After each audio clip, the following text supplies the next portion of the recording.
Saudações, pessoal! Estou gravando essa aula para responder a dúvida de um aluno do curso SolidWorks do básico ao avançado, o aluno Giovanni. Giovanni me mandou o seguinte: Matheus, eu criei uma furação nessa peça, tá? Isso daqui é uma peça do curso, de um projetinho que a gente faz dentro do curso. Ele falou o seguinte: olha, na aula você falou que para o detalhamento puxar todas as informações do furo, a gente precisa utilizar o assistente de perfuração do SolidWorks. E ele estava certo, eu falei isso mesmo. E o que ele me falou é o seguinte: eu criei a furação, só que a minha tabela de furos não puxou as informações da furação. E ele me mandou algumas imagens da peça dele. Olha só, realmente ele utilizou o assistente de perfuração do SolidWorks, criou uma furação aqui nessa peça, né? E na hora de fazer a tabela de furos, olha só, o tamanho puxou apenas o tamanho do furo passante, não puxou as demais informações de rebaixo, diâmetro do rebaixo, profundidade do rebaixo.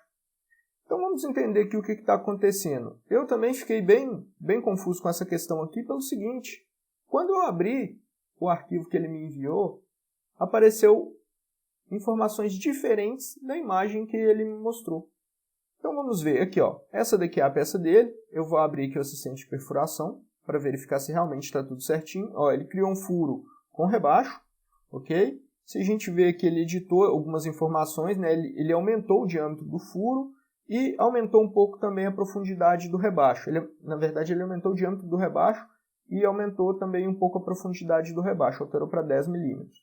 Ok, vou sair aqui e vou abrir o arquivo de detalhamento dele, o arquivo que ele me enviou, certo? O SolidWorks vai carregar com base na peça.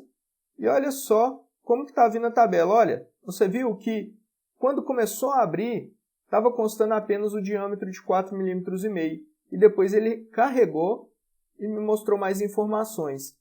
Isso pode ser que o SolidWorks dele esteja desconfigurado ou faltando algum arquivo, ou a instalação não instalou todos os arquivos necessários para que o software puxasse essa informação.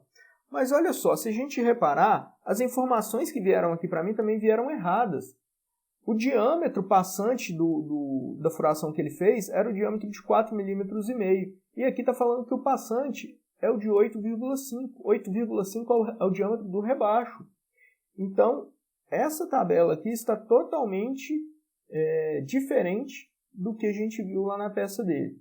Então, vou fazer o seguinte: para tentar corrigir isso daqui, e só para a gente ver se realmente foi um problema de configuração do software dele ou algum erro lá, eu vou fazer o seguinte: eu recomendo que o Giovanni, faça isso também. Deleta a sua tabela de furos. Tá? Eu vou deletá-la aqui, selecionei, cliquei em Delete. Vou vir aqui na aba Anotação, Tabelas, vou clicar na setinha para expandir aqui o menu contextual. E aqui eu tenho algumas opções, a tabela de furos, é essa daqui que eu vou escolher. E vou novamente refazer essa tabela de furos. Vou primeiro selecionar minha origem, eu quero como eixo X essa referência aqui, como eixo Y essa referência aqui. A setinha aqui do eixo Y ficou para o lado errado, não tem problema, a gente pode corrigir depois, ok? E vou selecionar as arestas dos furos para o SolidWorks reconhecer todas as furações. Vou vir selecionando aqui, vou clicar em um por um. Ok. Vou adiantar um pouquinho o vídeo aí. Certo, selecionei todos os furos, todas as arestas aqui das furações. Vou clicar em OK e automaticamente o SolidWorks gera uma tabela de furação para mim e já nomeia aqueles furos ali. Olha só, vou adicionar a tabela aqui na minha folha de desenho e as informações de furo vieram conforme a furação que foi criada.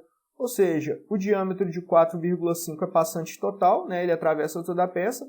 O rebaixo, ó, esse colchetezinho deitado aqui significa o rebaixo da furação, com diâmetro de 8,5 e a profundidade de 10 milímetros. Então agora as informações vieram corretas. Então eu acredito que assim, seja alguma configuração do SolidWorks dele. Então, deleta a tabela, faz de novo. Caso dê errado, pode ser que você precise reinstalar o seu SolidWorks, tá certo? Eu falei que depois eu corrigia o eixo Y aqui, né? Porque aqui, ó, as informações vieram tudo em negativo, né? Então, para corrigir isso daqui, basta a gente vir aqui, ó, o eixo Y está aqui no cantinho, eu venho aqui, arrasta a setinha para o lado de cá, ó, e ele já corrige, deixando tudo positivo. Vou arrastar também o eixo X um pouquinho para fora aqui, só para ficar mais fácil a visualização. Pronto, está aí a nossa tabela de furo, corrigida conforme o projeto. Falou? Obrigado, pessoal. Essa daqui é uma aula do curso SolidWorks básico ao avançado, ok? Caso você tenha interesse, dá uma olhadinha aí, eu vou deixar o link aí debaixo do vídeo, dá uma olhadinha lá no nosso site e verifica o curso. Tá joia? Falou, um abraço, até mais e até a próxima aula.